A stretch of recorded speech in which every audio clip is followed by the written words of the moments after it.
welcome back to my channel, Postcards from My Golden Years. Before we get started, first a little disclaimer of sorts. I'm going to be talking about a topic that is very personal for some of us, in particular women. So if you are easily offended by discussions about intimacy or sex, not in a graphic way, but in a lot of generalities, then this might not be the video for you. But if you're looking for additional information, or you're curious and you're wondering if you're feeling normal or abnormal or okay or not okay, then you're just the person I'm doing this video for. So let's get started. But before we do, if you would take a moment and think about whether you'd like to subscribe to my channel, that would be great. If you're not a subscriber, all you have to do is look below the video, find the little subscribe button, click. And if you'd like to be notified whenever I post another video, click that little bell next to the subscribe button, and you'll get a quiet little notification that just lets you know I uploaded a new video. That way you won't miss any of them. So let's get started.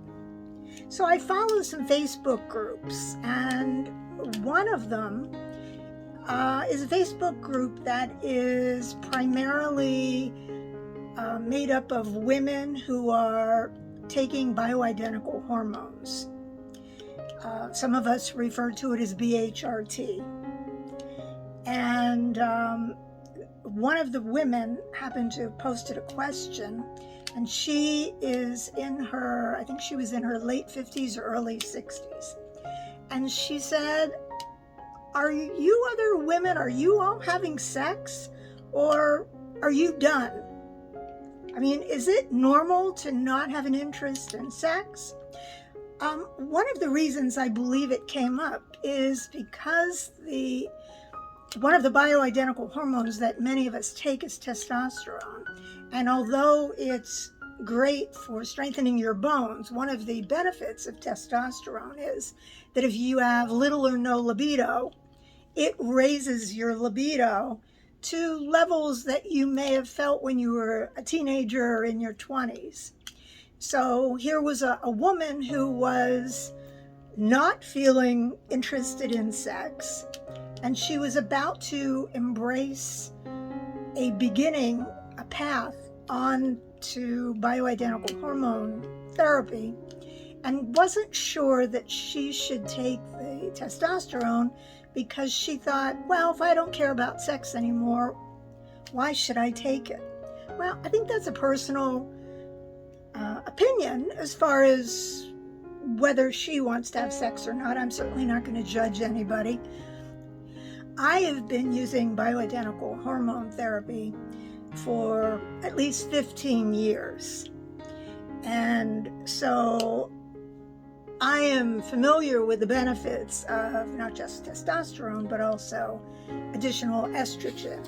And after you go through menopause, your body stops making some of these hormones at the levels that you used to, or that they used to be made in your younger years. So I'm just going to set that conversation aside. We could do an entire video just on bioidentical hormones. But setting that aside, the question really at hand was, as a mature woman, is it normal to still have sex? And my first answer is, hell yes, of course. I'm not dead yet. Just to give you a little bit of history, I grew up in the 50s and 60s, as many of you did. And I was a teenager in the late 60s and early 70s, and it was a time of free love and anything goes. And the biggest concern that as a girl you had to worry about back in those days was getting pregnant. I'm sure there were venereal diseases out there, but you always thought as a kid in the 70s, well, it's not going to happen to me. So there were a lot of indiscretions, I guess is the easiest way to say it, or just free love. It was making love in a blanket in the park under a tree, making love under the boardwalk, trying anything almost once. When I was in high school, I felt pressured by my girlfriends and the guys that I was dating, and my girlfriends were already having sex, and I was scared. I was afraid that I was going to get pregnant, and I guess peer pressure got to me so intensely that I finally found my way to Planned Parenthood and got birth control pills, and it opened new doors and avenues, and I made up for lost time and became, the hippie girl with the flower in my hair and bare feet, and oh, he looks really cute. Yes, sure, I'd love to make love with him. Well, unfortunately, that was me, although technically I don't have any regrets about anything I did in my life. Even the mistakes, I have no regrets. They made me the person that I am today. And I can talk about this now because both of my parents have passed on. If they were still alive, there was no way I'd be talking about this now in a public forum where they could possibly read it and it would open their eyes like, what? She was doing what? So I was very lucky when I was 18 to have fallen in love. One of my many times, I fell in love with an older guy. He was 19, going on 20. And he was very skilled, or so I thought, in the art of making love. He knew all about the candles and soft music, and I believe that whenever we were together being intimate, there was either Leonard Cohen or Donovan playing on the record player. It was back that far. As a matter of fact, he pretty much introduced me to quality lovemaking, to womanhood. He even introduced me to my very first white tablecloth restaurant and wine that wasn't Manischewitz. It was like he made me a grown-up woman, I thought. And it was Atlantic City, and it was in the days that you could drink at age 18, and he took me to a restaurant, and he ordered this bottle of wine, and there I was sipping wine, and it was wonderful. Well, that was my beginning to womanhood. And as the years passed, I ended up falling in love again and getting married, and I had a son. And I was working very long days and very long nights in a career, and making love sort of got put on the back burner a lot. It didn't become a priority. And at the time, we were fortunate if it happened once a week. I mean, that's what we aimed for, once a week. And on occasion, it was more often, and sometimes we might have a dry spell for a couple of weeks.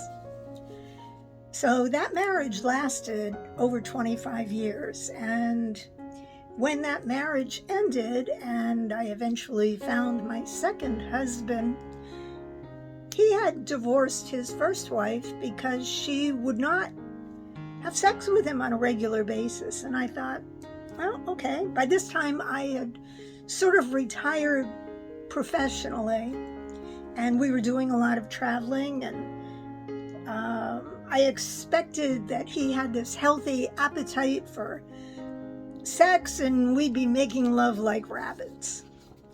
But it didn't happen that way.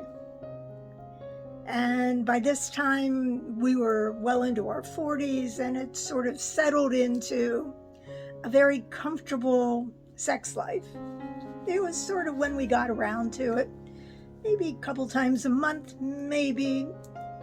And then we got to the point where I couldn't remember the last time we had made love.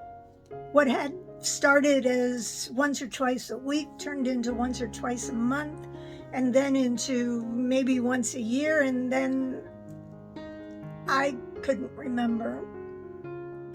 And it contributed to the end of our marriage. But setting that piece of it aside, while I was married to that husband, when we were home, not traveling, because we did travel a lot at that time, I was looking for something to do, and I thought that it would be nice to find a way to make some money. So I created this business selling adult products for intimacy. I had gone to somebody's home party where she was selling these things, vibrators and lingerie and lotions and potions and sexy candles and all kinds of things. And I thought, wow, she made a lot of money. I saw all the people buying things. So by this time, the internet had come to be, and I got on the internet and I started researching what the wholesale prices were for these adult toys.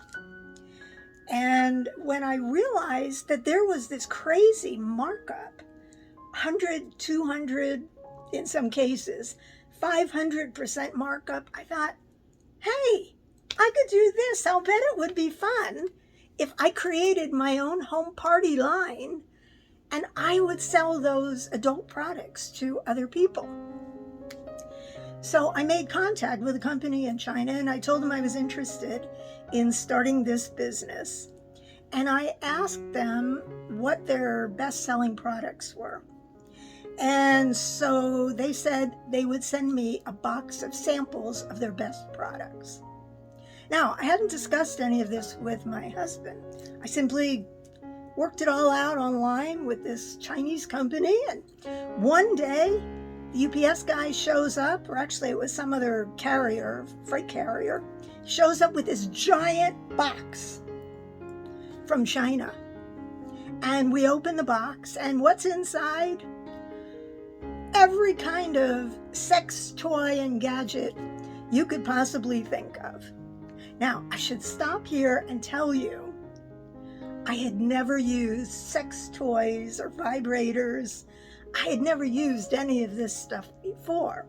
When I went to those adult parties that friends had had, I was the one who bought powder that tasted like honey dust, or some lotion, massage lotion, or nightie. I didn't know the first thing about vibrators, so I was rather inhibited about it. So I simply took the box and shoved it in my bedroom closet and had to think about it for a while. How am I going to sell these products if I don't know what they do? Because I certainly wasn't going to stand up at a home party in front of a lot of women and possibly men and sell a vibrator if I'd never used one myself. So I devised a plan. And my husband at that time, at least once or twice a day, he would find some reason to go out to Home Depot or to pick something up somewhere, or put gas in the cars, or take the cars to the car wash. So what I did when he would go out, I would stay home. And every day I would go to that big box in the closet and I would take one item. And I'd take it into the bathroom and close the door and lock it. And I'd sit down on the rug on the floor in the bathroom and try to figure out how it worked. So the thing about these vibrators that came from China is none of them came with directions. Or if they were in a box, the directions were in broken English that really didn't make sense. So I literally had to look at each vibrator, figure out what the buttons do, figure out what to do with it, and do it and try it, because I wanted to be the world's best demonstrator of vibrators and adult intimacy toys. Crazy, I know. It took me about a month of research before I was ready to seriously take this show on the road. Unfortunately, once I got started in this party business, we were living in an area here in Florida that was predominantly older people. And so in order to get referrals for parties, it would be from a friend who would get her mother to agree to have a party, who belonged to a church and somehow managed to get the church ladies to all gather at somebody's house for a party. And they would have a great time watching me demonstrate these toys and passing them around, and everybody's taking pictures of everybody else holding the dildos and the vibrators and laughing. And when it came time to buy these things, well, they were widows, they were alone, they had never used them before. They didn't see the benefit of spending $49 for a rabbit vibrator, so they didn't. The one advantage, the one big advantage to having all of these vibrators and other toys was that I no longer needed my husband for sex or intimacy.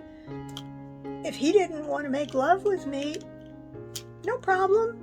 I could just go in the bathroom or go in the bedroom or wait till he fell asleep. Some of them didn't even make a sound. They were very quiet vibrators. So eventually, after about 13 years, sadly, that marriage ended too. And meanwhile, I had closed down my adult home party intimacy business, and all of the toys were stored in a big box in my closet. And when I moved, I simply moved them with me.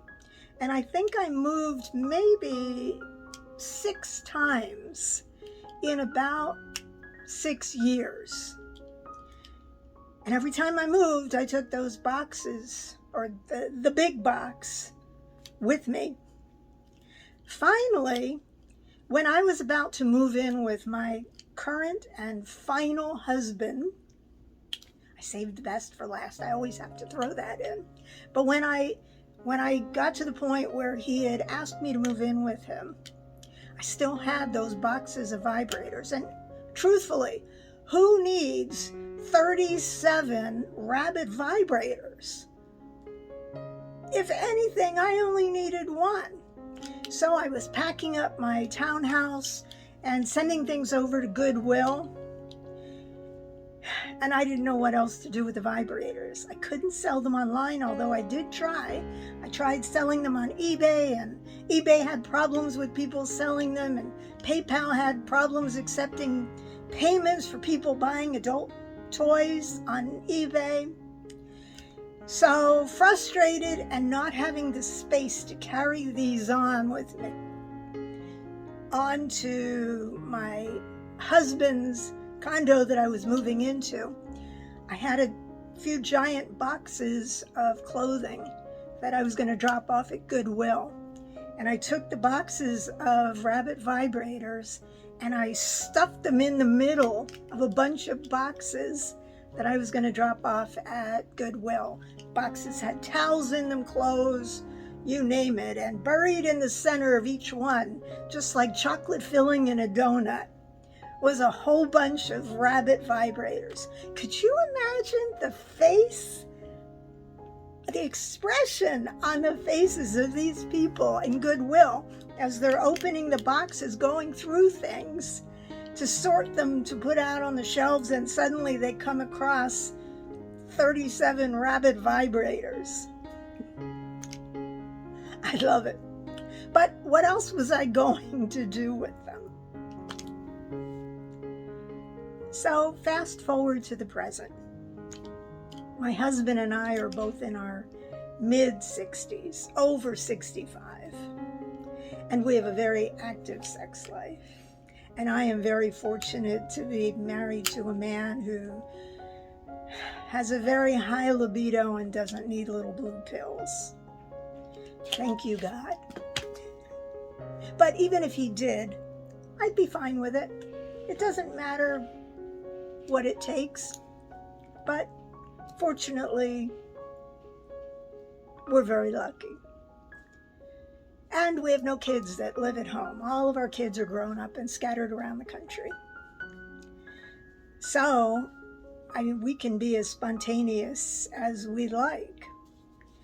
Just the other morning, it was the weekend and we were having coffee and bagels on the living room couch, and all of a sudden he kicks the stuff off the top of the ottoman in the living room. And I looked at him and I said, "What are you doing?" And he said, "Well, why not?" And he gave me that little wink. And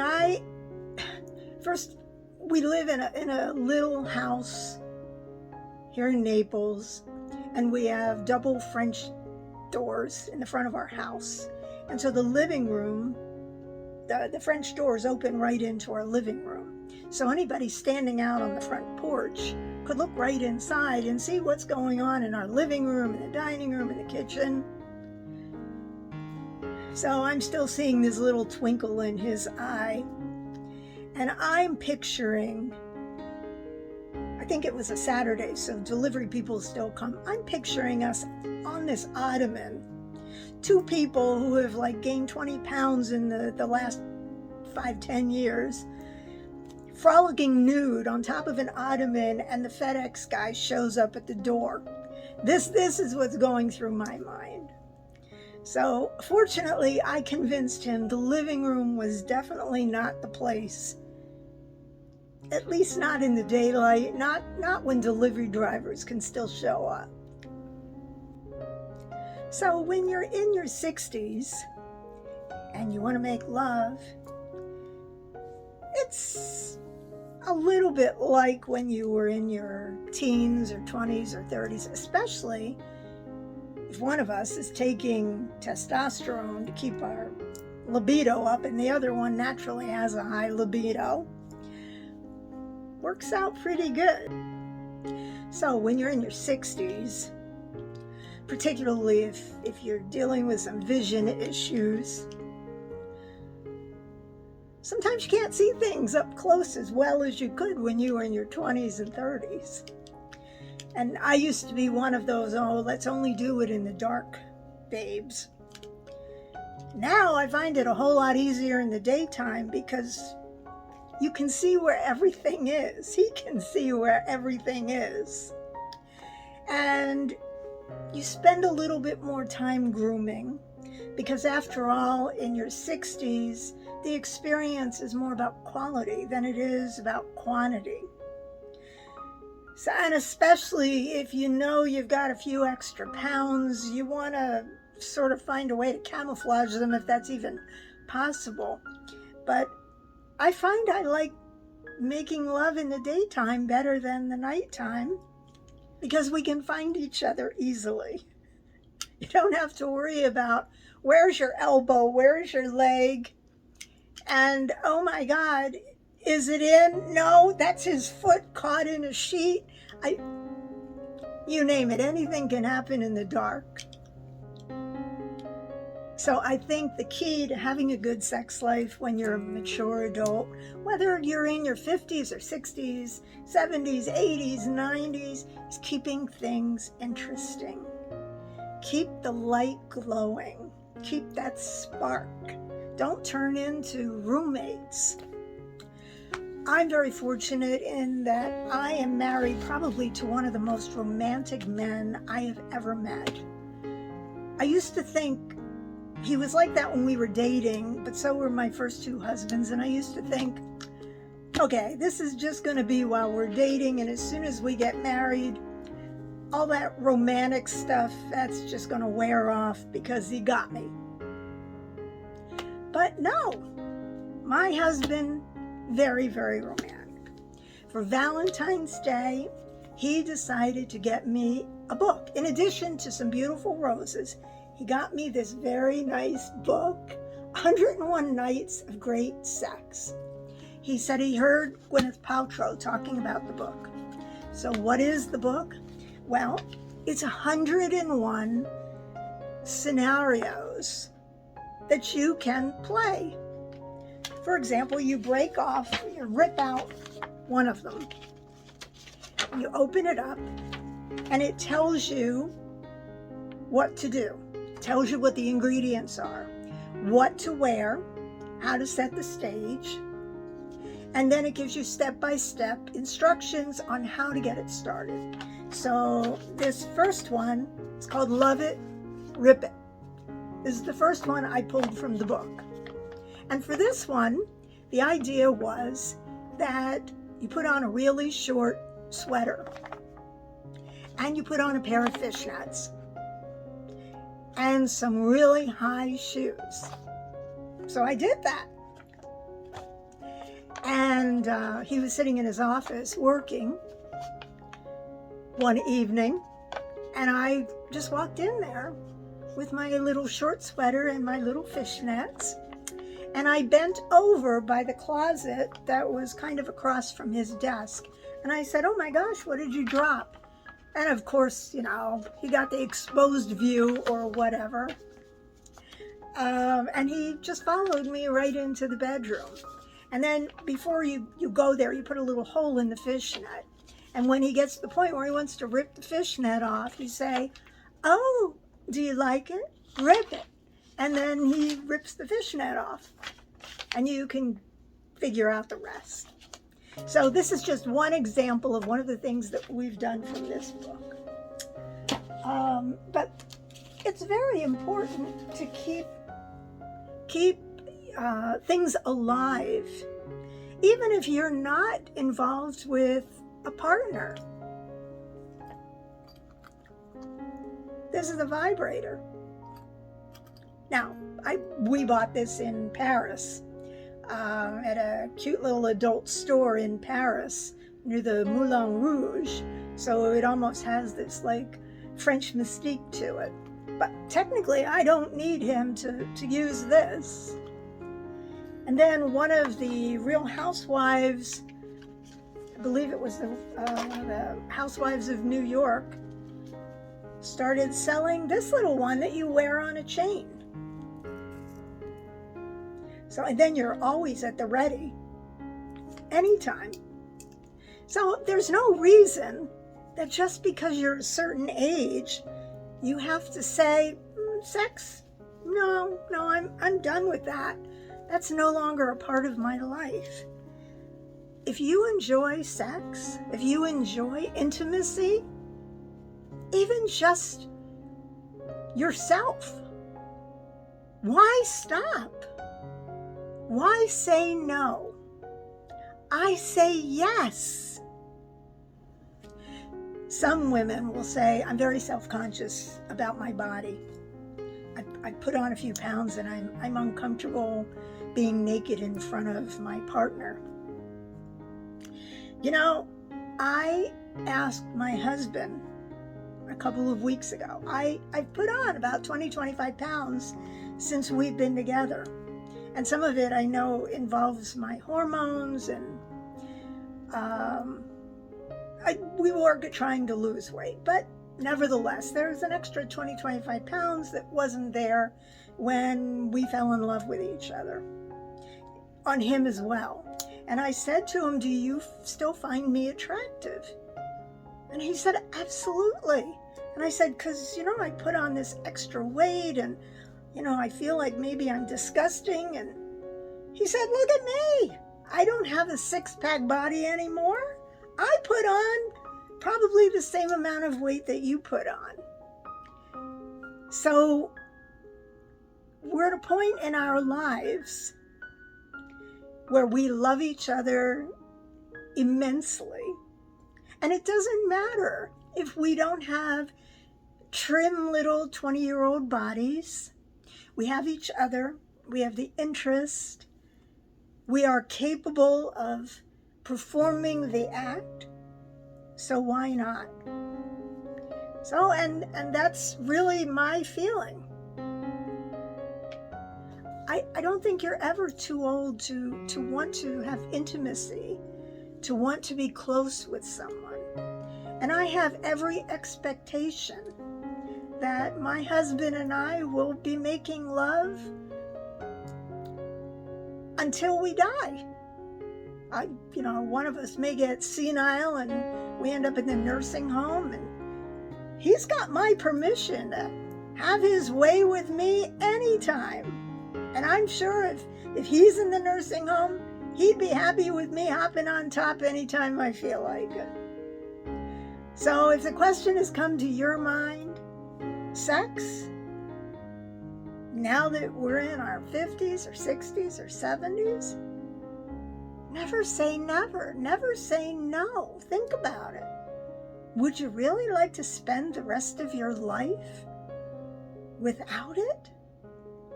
Not me. So thank you for listening to me, for watching this video. If I added something to your life, no matter how small, please give me a thumbs up. If you enjoyed this video, feel free to comment. Let me know where you are in your life. And if you're not a subscriber, why not? It doesn't cost anything to become a subscriber. All you need to do is click the button below. There's even a little bell next to it that you can click, and if you click the bell, you'll get a quiet little notification to your phone or your email on your computer, letting you know that I posted another video, and that way you won't miss another. And they're not all about sex. This is my very first, and it may end up being my very last video about sex. We'll see how popular it is. But I'm always looking for suggestions on topics. And if you've got some great ideas of things you'd like me to talk about, for those of us that have gotten to late middle age and are approaching our golden years or are already in our golden years, I'm game. I'll try anything once. Take care. Thanks again. Bye from Naples. See you in the next video.